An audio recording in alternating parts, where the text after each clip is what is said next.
అందరికీ నమస్కారం. ఈరోజు పొద్దుగాల మార్నింగ్ 10 గంటల ప్రాంతంలో మాకు క్రెడిబుల్ ఇన్ఫర్మేషన్ వచ్చింది. ఒక వ్యక్తి గాంజాని సప్లై చేస్తున్నాడు అనే ఉద్దేశంతో మేము ఐఎస్ఎన్ క్రాస్ రోడ్ దగ్గర వెహికల్ చెకింగ్ పెట్టుకుని ఇంటర్సెప్ట్ చేస్తున్నాం. వెహికల్ చేసినప్పుడు అతను ఆపినప్పుడు 45 కేజీల గాంజా దొరికింది. అతన్ని విచారించగా అతని పేరు హరికృష్ణ, పెద్దకందుకూరు విలేజ్, యాదగిరిగుట్ట మండల్, యాదగిరిగుట్ట డిస్ట్రిక్ట్ చెందిన వ్యక్తి. అతను బేసికలీ క్యాబ్ డ్రైవర్.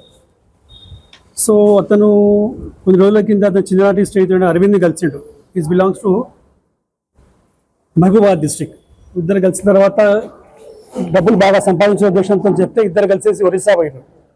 ఒరిస్సా పోయిన తర్వాత అక్కడ 45 కేజీస్ గాంజా కొనుక్కొని సతీష్ కుమార్ సావు అనే వ్యక్తి దగ్గర కొనుక్కొని హైదరాబాద్కి వచ్చి అతను ఊరికి వెళ్ళిపోయిన తర్వాత ఆ గాంజా అక్కడనే పెట్టుకున్న తర్వాత కస్టమర్ దొరికిన తర్వాత తీసుకొస్తామనే ఉద్దేశంతో ఈరోజు మార్నింగ్ అరవింద్ మన మంగళ డైరీకు తీసుకొని పోతుంటే ఐఎస్ఎన్ దగ్గర ఆపి పట్టుకోవడం జరిగింది.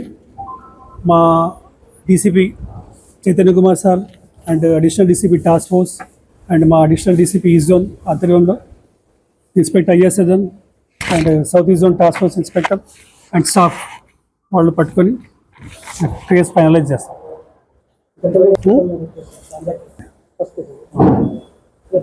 ओके आप पुराने वाले पे उन्हें भी पेडलर ही चाहिए उन्हें भी वरना